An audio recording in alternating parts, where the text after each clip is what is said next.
திருவீழிமிழலை என்ற ஒரு புண்ணிய கஷேத்திரத்திலே திருஞான சம்பந்தரும் அப்பர் பெருமானும் ஒன்றாக சென்று ஒவ்வொரு தளமாக தமிழ்நாட்டிலே பல இடங்களுக்கு சென்றவர்கள் திருவீழிமிழலைக்கு செல்ல வேண்டும் என்று அவங்கள ஒரு இடத்துல சந்திக்கும் போது பேசிக்கொண்டு திருவீழிமிழலை கோயிலுக்கு வந்து சென்றார்கள். திருவீழிமிழலை என்பது வீழி செடி ஏதோ பல செடிகள் இருக்கின்றன அல்லவா, துளசி செடி, ஆம்பல் செடி அதெல்லாம் இருக்கு இல்லையா, அது மாதிரி வீழிங்கிறது ஒரு செடியினுடைய பெயர். மிழலை என்பது ஊரின் பெயர், வீழி என்பது செடியின் பெயர். திருவீழிமிழலை. அப்பர் பெருமானும் சம்பந்தரும் ஒரு சேர வந்தார்கள். அந்த ஊர் மிகவும் பசிப்பினியால் வாடி இருந்தது.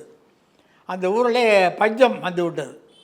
அந்த பஞ்சம் வந்ததுனால மக்களுக்கு உணவு கிடைக்காத ஒரு சூழ்நிலை. அதை நாம் மாற்ற வேண்டும் என்று நினைக்கும் போது அந்த இறைவனிடத்திலே போய் தேவாரம் பாடுகின்றார்கள் அப்பர் பெருமானும் திருஞான சம்பந்த பெருமானும்.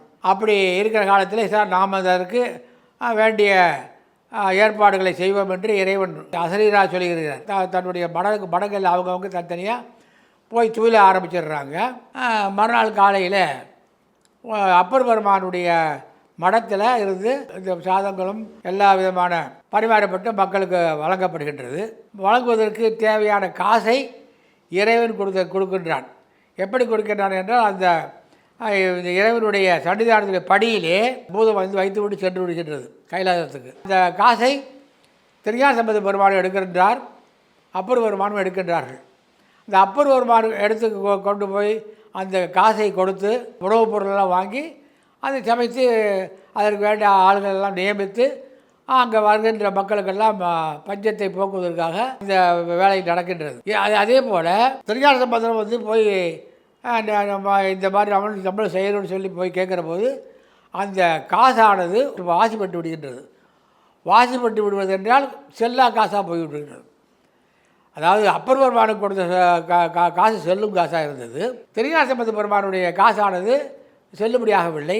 1000 பேர் வசிக்கின்ற அந்த கிராமத்தில் ஒரு பிரிவு 2 பிரிவாக பிரித்து சரி நம்ம 2 பேரும் பிரித்து போடுவோம், ஒருத்தரே இதுக்கு நம்ம செய்யணுங்கிற மாதிரி அவங்க 2 பேர் செஞ்சதில் இறைவன் வந்து ஒரு நாடகத்தை நடத்துகின்றார். அதற்கப்புறம் கனவிலே சென்று நாம் ஊரில் வந்து உன்னுடைய திருஞான சம்பந்த பெருமானாகிய உன்னுடைய அந்த பாடல்களை எல்லாம் நான் ரசித்து கேட்க வேண்டும் என்பதற்காக இப்படி ஒரு நாடகத்தை நாங்கள் நடத்தியிருக்கின்றேன். அதற்கப்புறம் கிடைக்க அந்த செல்லா காசு வந்து அந்த இறைவனுடைய சன்னிதானத்தில் இருந்தால் கூட அது செல்லும் காசாக மாறிவிட்டது. மக்களுடைய பசியை தீர்ப்பதற்கு கிடைத்து வருகின்றது.